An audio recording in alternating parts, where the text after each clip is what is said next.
नमस्कार दोस्तों, मैं हूं मुक्ता दीक्षित एस्ट्रोलॉजर।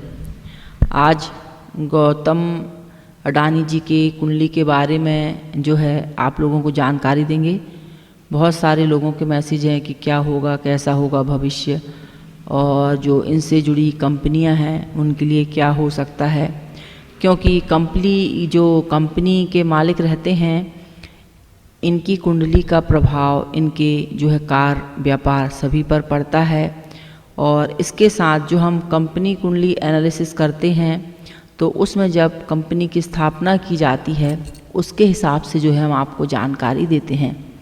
लेकिन इस वीडियो में जो है आज मैं आप लोगों को अडानी जी की कुंडली के बारे में जो है जानकारी दूंगी, क्योंकि अडानी जी जो हैं एक भारतीय उद्योगपति हैं, अरबपति हैं, और इसके साथ इनके जो कारोबार बहुत फैला हुआ है। सभी क्षेत्रों में कोयला हो, खनन हो, तेल हो, गैस हो, बंदरगाहों से संबंधित हो, मल्टी मॉडल, लग्जरी, बिजली, गैस आदि सभी क्षेत्रों में इनके विश्व स्तर पर जो है और व्यापार फैला हुआ है और प्रभावशाली व्यवसायियों में ये गिने जाते हैं। और जो इन्होंने जो है अपनी मेहनत से ही इस मुकाम को प्राप्त किया है। लेकिन अब हम देखेंगे कि कुंडली के ग्रह क्या कह रहे हैं और वर्तमान स्थिति क्या कह रही है। इसके बारे में आप लोगों को इस वीडियो के माध्यम से जानकारी दूंगी। तो सबसे पहले चैनल को लाइक सब्सक्राइब ज़रूर कीजिए। और जो डेटा हमने लिया है कुंडली का वह इंटरनेट से प्राप्त है और इसी के आधार पर कुंडली निर्मित करके जानकारी आपको दी जा रही है।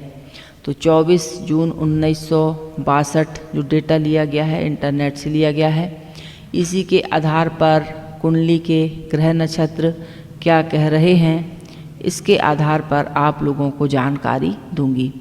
तो सबसे पहले हम देखते हैं कि कुंडली क्या कह रही है। तो 24 जून 1962 के हिसाब से सिंह लग्न की कुंडली बन रही है और अहमदाबाद में गुजरात में इनका जन्म हुआ है और सिंह लग्न की कुंडली बन रही है जैसा कि आप इसमें देख रहे हैं। सबसे पहले चैनल को लाइक सब्सक्राइब जरूर कीजिए, बेल आइकन अवश्य दबाइए। और इसके साथ जो है यदि आप भी अपनी जन्म पत्रिका दिखलाना चाहते हैं, बनवाना चाहते हैं, तो कार्यालय के दिए हुए नंबर पर आप संपर्क कर सकते हैं।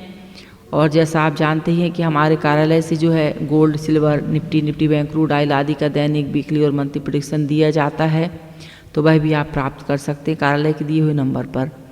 अब हम जानकारी देंगे कि कुंडली में आखिर ऐसे कौन से ग्रह हैं जो कार व्यापार सभी को परेशान करते हैं, या कौन सी ऐसी दशाएं, अंतरदशाएं आ जाती हैं कि व्यक्ति एकदम से जो है परेशानियों में फंस जाता है या वाद विवाद होने लगते हैं, जीवन में परेशानियाँ आने लगती हैं। तो इसकी कुंडली के बारे में आप लोगों को जानकारी दे रही हूँ। तो सिंह लग्न की कुंडली है। सूर्य लाभेश होकर के जो है लग्नेश होकर के लाभ भाव में बैठे हुए हैं और जो है शनि जो है 6वें स्थान पर केतु के साथ हैं। तो 6वां शनि ऐसा कहा जाता है कि बलवान होता है और विरोधियों को पछाड़ देता है। ऐसी स्थिति कुंडली के ग्रह के अनुसार जो बता रही हूँ आप लोगों को। और इसके साथ कुंडली में जो है शुक्र राहु का योग 12वें भाव में है। यदि एक स्थिति से हम देखते हैं तो शनि के साथ केतु है और शुक्र के साथ राहु है, लेकिन ये अंशों से बाहर होने के कारण इनका काल सर्प योग जो है भंग हो जाता है। अब हम देखेंगे कि चंद्र गुरु का योग 7वें भाव पे बना है, व्यापार के भाव पर बना हुआ है। तो जी हाँ दोस्तों, जिसकी भी कुंडली में चंद्रमा 7 में रहता है तो ऐसे व्यक्ति का कारोबार और व्यापार एकदम से बढ़ता है और वह बहुत तरक्की पर जाता है, क्योंकि गजकेसरी योग का निर्माण भी हो रहा है। इसके साथ यदि हम देखते हैं कि इनकी जातक की जो कुंडली है इसमें धनेश और लाभेश दोनों बुध ग्रह है और बुध जो है 10वें भाव पे यानी कार व्यापार के क्षेत्र पर बैठा हुआ है। तो ऐसी स्थिति में विशेष जो है धन योग बनते हैं, लक्ष्मी योग बनते हैं। और इसके साथ मंगल जो कि 4th भाव का कारक होकर भाग्य में स्वराशि का बैठा है। तो ऐसे ये 3 ग्रह जो योग हैं धन, लक्ष्मी और ऐश्वर्य देने वाले ये बलवान योग बने हुए हैं। इन्हीं ग्रहों के प्रभाव से, इन्हीं के कारण जो है, जो जातक हैं आज इस स्थिति पर पहुँचे हुए हैं, कार्य व्यापार के क्षेत्र में नाम पद जो है प्राप्त किए हुए हैं। लेकिन ऐसी कौन सी दशाएं या स्थितियां आ जाती हैं कि व्यक्तियों परेशानियों में जो है फंस जाता है। यदि हम कुंडली देखते हैं तो इनके लिए 2086 से लेकर के 2003 तक का समय बहुत शानदार था और इसमें सबसे ज़्यादा ग्रोथ होती देखी गई थी। इसके बाद केतु की जो महादशा चली थी 2003 से 2010 तक, यहाँ पर भी कारोबार में कुछ जो है परेशानियाँ देखने को मिली थी। इसके बाद अब हम देख रहे हैं कि वर्तमान में जो महादशा चल रही है तो शुक्र की महादशा चल रही है और यह महादशा 2030 तक चलेगी। और यदि हम वर्णन देखते हैं कि वर्तमान में किन ग्रहों की दशा अंतर्दशा चल रही हैं और आने वाला भविष्य भी 2-4 सालों में क्या हो सकता है, तो इसके लिए हम आपको जानकारी दे रहे हैं। तो ऐसी स्थिति में जो है यदि हम दशा देखते हैं तो शुक्र की महादशा चल रही है, क्योंकि शुक्र जो है दशम भाव के कारक हैं, पराक्रम के कारक हैं, लेकिन व्यय स्थान पर बैठे हुए हैं। जब शुक्र व्यय पे चले जाते हैं और इनकी दशा आती है तो जो कार्य व्यापार रहता है उसमें कुछ बाधाएं हमें देखने को मिलती हैं, जैसे कि वर्तमान में स्थिति बनी हुई है। इसके बाद हम देखते हैं कि शनि जो है 24 दिसंबर 2022 से शुक्र में शनि का अंतर चल रहा है और यह 22 फरवरी 2026 तक ये चलेगा। अभी यदि हम कुंडली का अवलोकन करते हैं तो कुंडली में जो है 7.5 का प्रभाव चल रहा है और 7.5 के चलते यदि हम किसी बड़े कार्य व्यापार में ज़्यादा इन्वेस्टमेंट करते हैं या कोई बड़ा काम करते हैं तो इनमें जो है हमें हानि उठानी पड़ती है, परेशानियां झेलनी पड़ती हैं, एकदम से जो है विपत्तियां व्यक्ति पर आ जाती हैं। लेकिन ग्रह स्थिति और समय के साथ ये सारी बाधाएं जो रहती हैं धीरे धीरे दूर हो जाती हैं।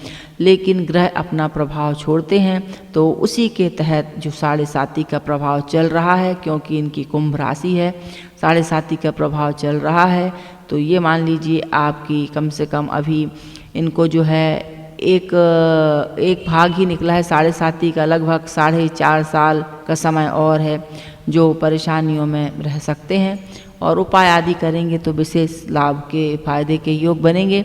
इसके साथ अभी कुछ दिनों जो भी कार्य व्यापार करें धैर्य रखने की आवश्यकता है।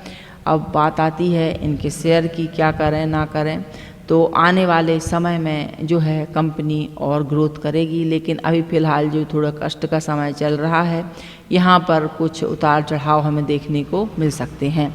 तो जी हाँ दोस्तों, 7.5 का प्रभाव है, इस कारण से हमें जो है परेशानियां देखने को मिल रही हैं और शेयर के भाव एकदम से डाउन हुए। और अब हम देखेंगे कि क्या हो सकता है और कौन से ऐसे योग बने हैं। तो अभी तो फ़िलहाल यदि हम कुंडली देखते हैं तो 4-5 साल लगभग सावधानी पूर्वक ही रहने की ज़रूरत है और यदि इन्वेस्टमेंट हम करेंगे भी तो इसका फल हमें बाद में देखने को मिलेगा। लेकिन अभी जो है वर्तमान समय में सावधानी ज़रूर रखें। अब हम देखेंगे कि किस प्रकार के जो हैं राजयोग बने कि एक व्यक्ति जो है इतनी ऊंचाइयों तक कैसे पहुंच जाता है। तो जी हाँ दोस्तों, यह देखना भी ज़रूरी रहता है।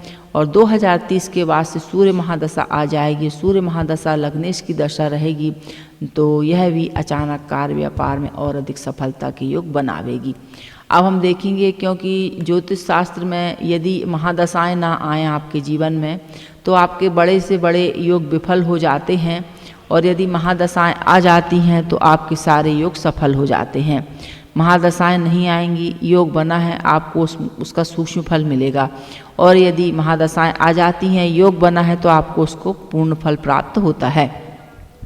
और ग्रह की क्या अवस्था है, स्थिति है, ये सारी चीज़ें भी जो है पत्रिका से देखी जाती हैं, क्योंकि सभी लोग की कुंडलियाँ अलग अलग होती हैं, अलग अलग समय पे जन्म लेते हैं, ग्रह नक्षत्रों का प्रभाव बदल जाता है। तो सबसे पहले हम यहाँ पर देख रहे हैं कि जो है पूरे ग्रह जो बैठे हैं, 7 ग्रह जो है 6 स्थान पर विराजमान हैं। आप भी देख रहे हैं इस चक्र में, तो जब 6 स्थानों पर सब ग्रह रहते हैं तो ऐसे में जो योग बनता है तो दाम योग बनता है। तो दाम योग जब बनता है तो जातक जो रहते हैं जन परोपकारी कार्य करते हैं, धन का अर्जन करने वाले होते हैं, महान ऐश्वर्यशाली ऐश्वर्य को प्राप्त करते हैं, विख्यात होते हैं, पुत्र संतानों से युक्त रहते हैं, रत्न समृद्धि और धीर ज्ञान विज्ञान आदि इन सभी क्षेत्रों में विशेष जो है लाभ उठाने वाले रहते हैं और नए नए आय के स्रोत बनते हैं।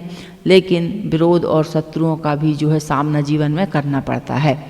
अगला हम देखते हैं कि गजकेसरी योग जो कि एक राजयोग है और कुंडली में बन जाता है, और यदि इसकी महादशाएं आ जाती हैं तो यह जीवन में व्यक्ति को बहुत जो है लाभ, धन, यश, कीर्ति, धन धान्य से युक्त बना देता है, गुणी बना देता है, कार्य व्यापार में अति चतुर बना देता है और इसके साथ राज्य से लाभ के योग बना देता है। तो इस प्रकार से जो ग्रह और दीर्घायु यह प्रदान करता है। तो इस प्रकार से योग जो रहता है अति शुभ फल प्रदान करता है, क्योंकि चंद्रमा और गुरु जो है लग्न से केंद्र में है। तो गजकेसरी योग जो योग है यहाँ पर पूर्ण हो रहा है। इसके साथ हम देखते हैं कि जातक जो हैं शक्तिशाली हैं, प्रसिद्ध हैं, गुणवान हैं, धनवान हैं। तो और इस प्रकार से जो ग्रह बनते हैं ये सारी स्थितियां जो है योग बतला देते हैं। ऐसे बहुत सारे योग बने हुए हैं और ऐसे विशेष योग एक और भी है, कहल योग भी है, लक्ष्मी योग बना हुआ है। तो लक्ष्मी योग का मतलब ही होता है धन धान्य से परिपूर्ण करने वाला लक्ष्मी योग, और यह राजाओं की तरह जीवन व्यक्ति को देता है, संतानों से युक्त रखता है और विशेष धनवान बनाता है। अगला हम देखते हैं विभाग योग बना हुआ है। जब भाग योग रहता है तभी व्यक्ति जो है एकदम से उन्नति तरक्की करता है। अखंड साम्राज्य योग जो है विशेष भूवर्ग का मालिक हो जाता है, धन्य धान्य से विशेष युक्त हो जाता है। तो ऐसा अखंड साम्राज्य योग बन जाता है। और द्वितीय और नवम 1-10 में किसी भी प्रकार से चंद्र से केंद्र में होते हैं तब यह अखंड साम्राज्य योग बन जाता है। हर्ष योग बना हुआ है शनि के द्वारा, क्योंकि शनि 6वें भाव में स्वराशि के हैं।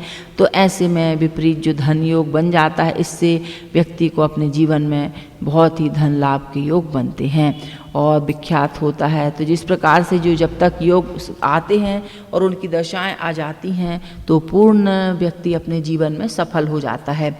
लक्ष्मी योग बना बुध से, बुध की महादशा आई और इसी प्रकार से बुध की महादशा, क्योंकि बुध स्वयं कार्य व्यापार के कारक हैं, कुंडली में धन के कारक हैं, धनेश के कारक हैं।